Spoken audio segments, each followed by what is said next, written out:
8 de mayo de 1944, Atlántico Norte. El marinero Karl-Heinz Richter, 22 años, escribía con lápiz en un trozo de papel húmedo mientras el barco se balanceaba. Dicen que América es un teatro, un escenario bien pintado para engañar a los prisioneros. No puede ser real.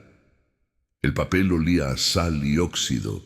Karl-Heinz no estaba seguro de que esa nota sobreviviera al viaje, pero necesitaba dejar constancia de una certeza que le habían repetido desde la escuela.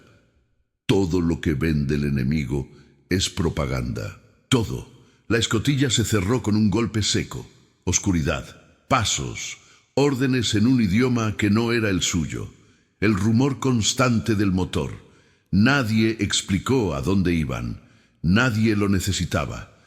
Para los jóvenes alemanes capturados en el Atlántico, el destino tenía un nombre tan mítico como falso: Estados Unidos. Un lugar que, según les habían dicho, vivía de apariencias, cartón pintado y hambre maquillada.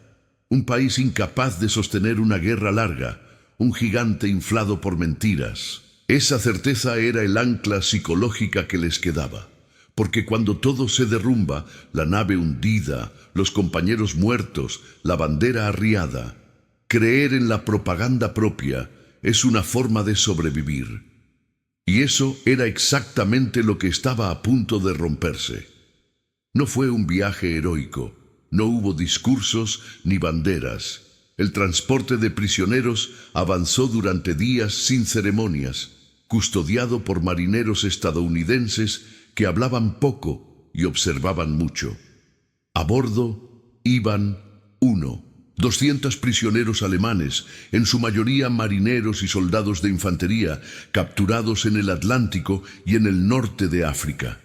Jóvenes, exhaustos, hambrientos, convencidos de que lo peor aún estaba por venir. Karl-Heinz compartía espacio con Otto Weiss, expanadero de Hamburgo, 34 años, padre de 2 hijos. Otto había combatido poco. Lo habían capturado en Túnez, sin gloria ni derrota épica. En América nos usarán para espectáculos, decía en voz baja. Nos mostrarán ciudades falsas, edificios vacíos, todo es montaje. Esa idea no nacía de la nada. Durante años, la propaganda alemana había repetido una imagen precisa del enemigo. El trabajador americano era perezoso. Las fábricas producían en masa, pero sin calidad. La abundancia era un truco para la prensa, la democracia una palabra hueca, y sobre todo los prisioneros enemigos eran humillados, explotados, quebrados. Por eso, cuando el barco finalmente redujo velocidad y el olor a tierra sustituyó al mar, nadie sintió alivio. Sentían desconfianza. El primer choque no fue visual, fue sonoro. No gritos, no insultos, no golpes, solo órdenes claras, breves, sin odio. Los guardias estadounidenses, jóvenes también, muchos con acento rural, parecían cumplir una rutina administrativa, como si aquellos prisioneros no fueran trofeos, sino cargas humanas que debían llegar intactas. Karl-Heinz bajó por la rampa esperando el empujón. No llegó. Esperó el insulto. No llegó. Esperó el golpe ejemplar. Nada. Frente a ellos se extendía el puerto. Grúas funcionando. Camiones nuevos. Un movimiento constante y silencioso de mercancías. No había ruinas. No había hambre visible. No había carteles de victoria histérica. Otto murmuró algo que nadie respondió. El número los golpeó de pronto. 3 barcos descargando simultáneamente. Decenas de trabajadores. Flujo continuo. Sin prisa. Sin caos. Esto también es propaganda, pensó Karl-Heinz. Un puerto preparado solo para nosotros. Eso era lo que necesitaba creer. Horas después los subieron a un tren. Vagones limpios, asientos de madera en buen estado, ventanas sin barrotes. Guardias en los extremos, no encima. El tren avanzó hacia el interior del país. Durante el trayecto, los prisioneros vieron algo que no encajaba con nada que les habían contado. Campos cultivados hasta el horizonte, pueblos activos, estaciones ordenadas. Una mujer saludó desde un andén. Un niño levantó la mano. Un anciano siguió leyendo el periódico. Nadie miraba a los prisioneros como monstruos. La disonancia empezó a instalarse, lenta, incómoda. Karl-Heinz recordó una clase de juventud hitleriana en 1938. El instructor había dicho: el enemigo sonríe para esconder la miseria, son expertos en teatro. Pero ¿cuántas estaciones podían fingirse? ¿Cuántos kilómetros de campo podían escenificarse? El tren no se detenía. Llegaron al primer campamento al anochecer. Vallas de alambre, sí. Torres de vigilancia, sí. Pero también barracas de madera recién pintadas, letrinas limpias, iluminación eléctrica estable. Cada prisionero recibió una manta, una litera asignada, un plato caliente. Un plato caliente, no sopa aguada, no restos, carne, pan blanco, café.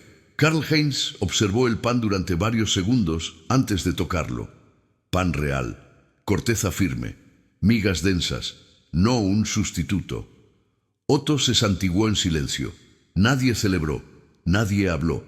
Comer en silencio fue la primera reacción, porque aceptar ese alimento era aceptar una posibilidad peligrosa, que lo que les habían dicho fuera falso. Y eso, psicológicamente, era más doloroso que el hambre. Esa noche, Karl-Heinz no pudo dormir.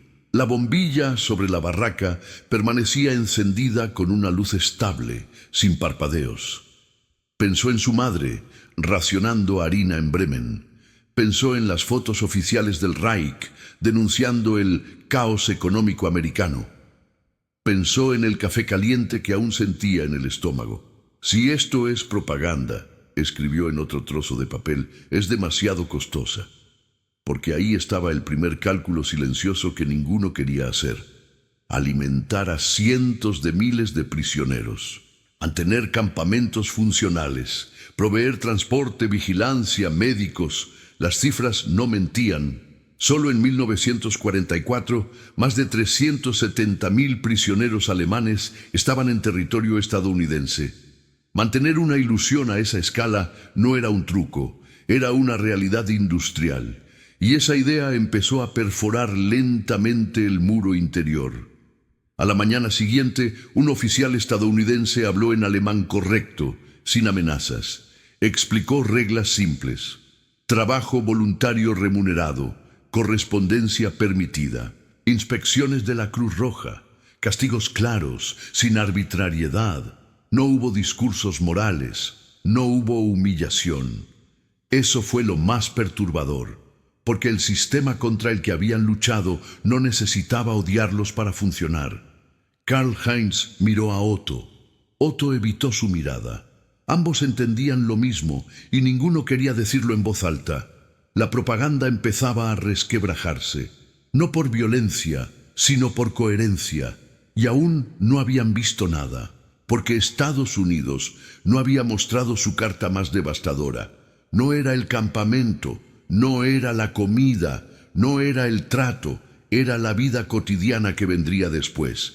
Y cuando los sacaran del alambre, cuando los pusieran a trabajar entre civiles, cuando los dejaran mirar sin filtros, ya no habría regreso psicológico posible. La mentira no sobrevive al contacto prolongado con la realidad. 17 de mayo de 1944. El alambre seguía ahí. Las torres también. Pero esa mañana ocurrió algo que ningún prisionero alemán esperaba vivir tan pronto. Los sacaron del campamento. No fue una fuga, no fue un traslado punitivo, fue trabajo. Karl-Heinz recibió una pala, un formulario y una explicación breve. Iban a ser asignados a granjas, aserraderos y caminos rurales. Trabajo pagado, 8 horas. Regreso al campamento al anochecer. La palabra pagado flotó en el aire como una provocación. Otto frunció el ceño. «Es teatro», susurró. «Nos sacan para que veamos lo que quieren que veamos». Karl-Heinz no respondió. Había aprendido que la propaganda no grita, se repite, y aquello no parecía repetición, parecía rutina. El camión avanzó por una carretera secundaria, sin escolta visible, sin armas apuntando. A los lados, casas de madera, graneros, cercas pintadas, nada extraordinario. Y eso era lo extraordinario. La granja pertenecía a William Harper, 52 años, viudo, 2 hijos en el frente del Pacífico. No hubo discurso, no hubo miradas largas. William señaló el campo, explicó la tarea y se fue a reparar una cerca. Karl-Heinz cavó durante horas. La tierra era fértil, oscura. El sol caía sin urgencia. A mediodía, William regresó con comida. Pan, carne, fruta. Se sentaron a la sombra. Nadie vigilaba. Ese fue el segundo golpe, porque el cautiverio, según les habían enseñado, debía ser humillante, visible, constante. Pero aquí el control era invisible, sostenido por una confianza que no encajaba en ningún manual ideológico. Otto rompió el silencio. «¿No temes que escapemos?». William tardó en responder. «¿A dónde?», dijo finalmente. La pregunta no era una amenaza, era lógica. Esa noche, de regreso al campamento, los prisioneros hablaban poco. El cansancio físico era real, pero lo que pesaba más era el agotamiento mental. Cada hora fuera del alambre acumulaba preguntas imposibles de ignorar. Karl-Heinz escribió otra carta. Esta sí la enviaría. Nos sacan a trabajar con civiles, no nos golpean, nos pagan, comemos lo mismo que ellos. Si esto es mentira, está construida con demasiada normalidad. No sabía si su madre entendería. No sabía si el censor permitiría esas palabras, pero necesitaba dejar constancia, porque el silencio también es una forma de complicidad. Los días se repitieron. Granjas, caminos, fábricas pequeñas, más de 200. 0 prisioneros alemanes trabajaron en Estados Unidos entre 1943 y 1945. El número circulaba entre ellos como un rumor incómodo. No era una cifra propagandística, era logística. En Texas, algodón. En Wisconsin, lecherías. En Carolina del Norte, tabaco. Y en cada lugar, la misma constante. Nadie parecía estar actuando.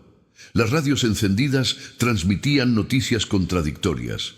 No había un mensaje único. Algunos criticaban al presidente, otros defendían la guerra. La diversidad de opiniones era desconcertante para hombres criados en un sistema donde la unanimidad era obligatoria.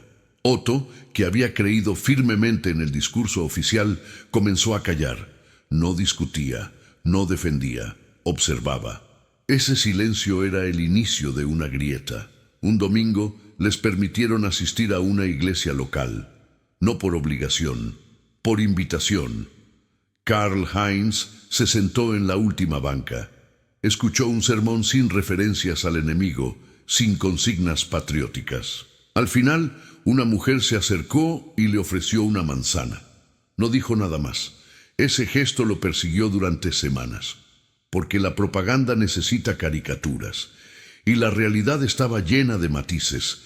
En junio llegó una orden inesperada: acceso a periódicos locales. Los prisioneros podían leerlos, no ediciones especiales, no versiones filtradas, periódicos comunes, accidentes, huelgas, críticas al gobierno. Karl-Heinz leyó sobre una fábrica en huelga por mejores salarios. No entendía. En plena guerra, sin represión. Ahí ocurrió algo definitivo, la comparación silenciosa. No necesitaban que nadie les dijera que su sistema era mejor o peor. Bastaba con mirar, con sumar detalles, con aceptar que la imagen única del enemigo no resistía la exposición prolongada. Otto rompió finalmente. Si esto es mentira, entonces, ¿qué era verdad? Nadie respondió, porque la pregunta ya no era externa, era interna, y no tenía una respuesta cómoda. Al caer el verano, muchos prisioneros comenzaron a enseñar alemán a niños locales. Otros aprendieron inglés. Intercambio cultural no planificado, improvisado, imparable. Karl-Heinz aprendió una palabra que lo marcó: accountability, responsabilidad, no como castigo, como estructura. Esa noche escribió: aquí el poder no se proclama, se administra. Era una frase peligrosa, porque ya no hablaba del enemigo, hablaba del contraste. La propaganda alemana había prometido decadencia moral. Encontraron rutina, había prometido caos económico. Encontraron eficiencia, había prometido odio. Encontraron indiferencia funcional. Nada de eso convertía a Estados Unidos en un paraíso. Había pobreza, había racismo, había conflictos, pero no había la caricatura. Y una vez que la caricatura muere, la mentira pierde su utilidad.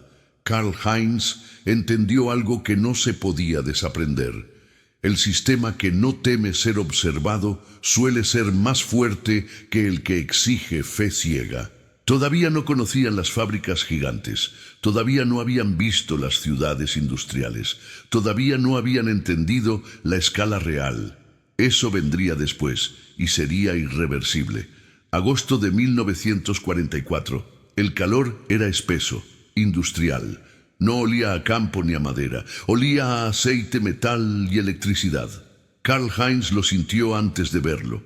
El sonido llegó después, un pulso continuo, grave, como si el edificio respirara. La fábrica se extendía más allá de lo que sus ojos podían abarcar. No era una vitrina para visitantes, no había banderas, no había discursos. Era un organismo vivo, trabajando sin pausa. Cintas transportadoras, prensas, hombres y mujeres moviéndose con precisión mecánica. Turnos superpuestos, producción constante. El capataz explicó cifras sin énfasis, miles de piezas por día, semanas sin detener la línea, mantenimiento preventivo, errores registrados, no ocultados. Karl-Heinz hizo un cálculo rápido, casi involuntario. Pensó en Bremen, pensó en Hamburgo, pensó en los bombardeos, en las fábricas improvisadas, en la escasez. Las cuentas no cerraban. Esto no puede ser solo para nosotros, pensó. Esto no se construye para engañar a prisioneros. Ese fue el momento en que la propaganda perdió su última defensa lógica. Otto trabajaba a unos metros limpiando piezas metálicas. Ya no murmuraba, ya no discutía. Observaba como quien asiste a una revelación tardía. A sus 34 años, panadero de oficio, entendía mejor que nadie el valor de la escala. Sabía cuánto costaba producir pan para un barrio, y aquello alimentaba a una nación en guerra. Durante el descanso nadie habló. No había nada que decir sin que doliera.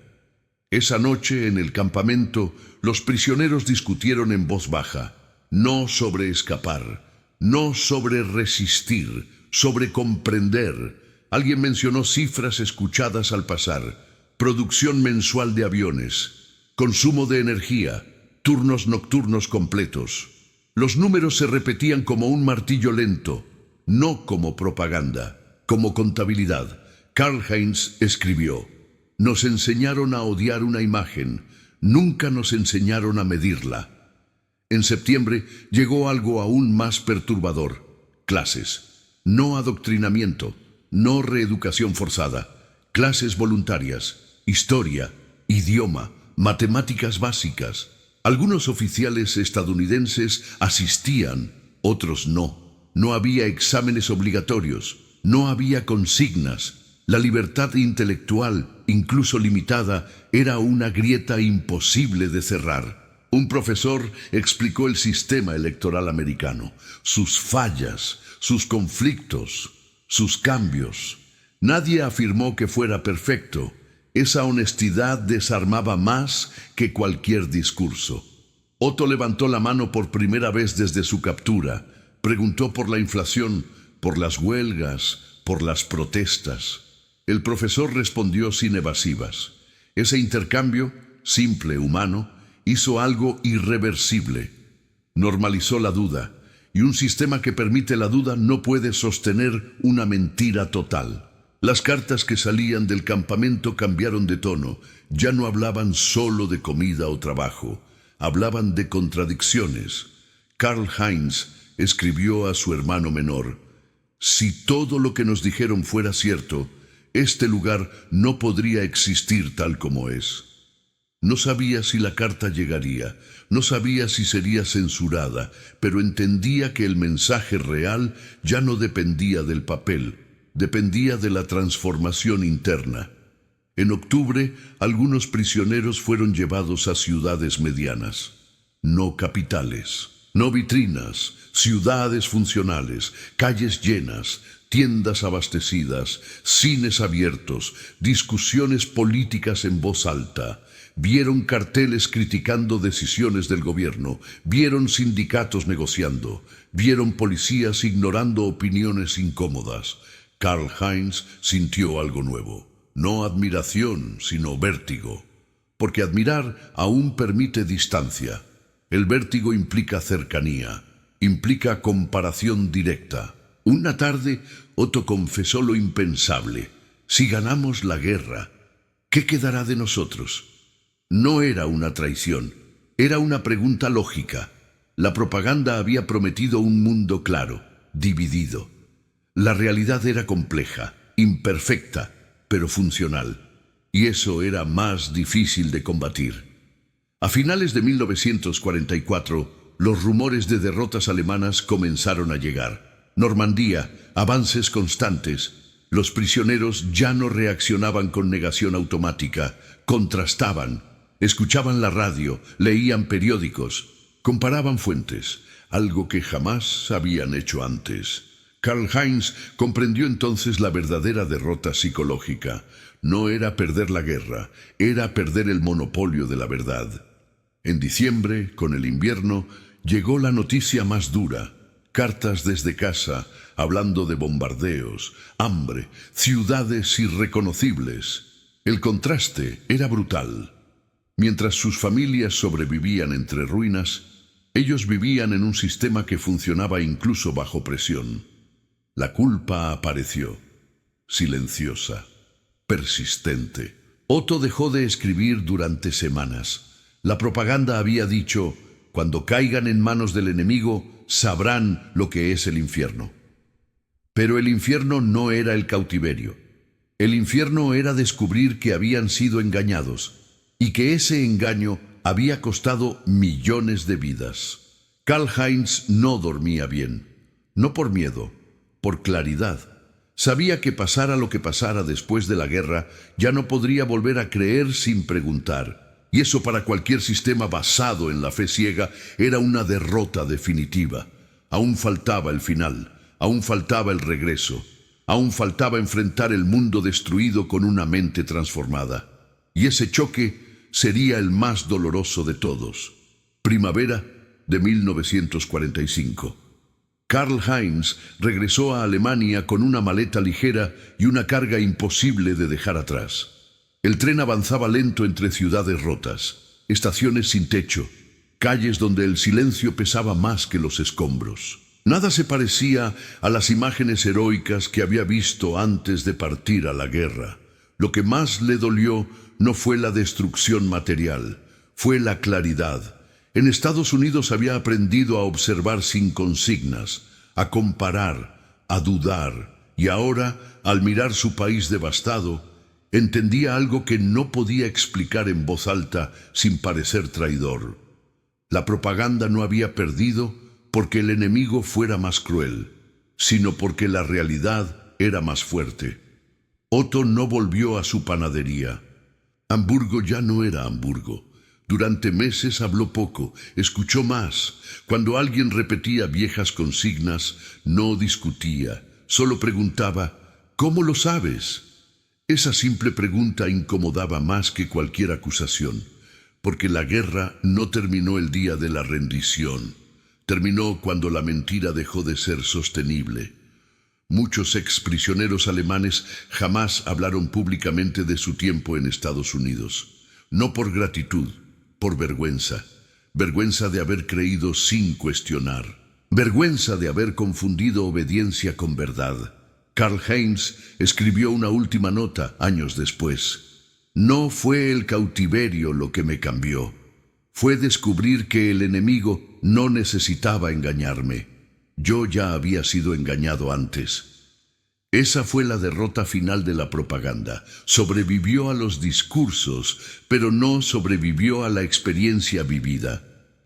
Cuando la gente puede ver, comparar y pensar por sí misma, la mentira necesita cada vez más fuerza para sostenerse y llega a un punto en que ni toda la violencia del mundo es suficiente. La historia de aquellos prisioneros no es cómoda. No convierte a nadie en héroe absoluto, pero deja una lección incómoda y poderosa. La realidad, cuando se permite observarla sin filtros, siempre termina venciendo a la mentira, y por eso, incluso hoy, sigue siendo peligrosa.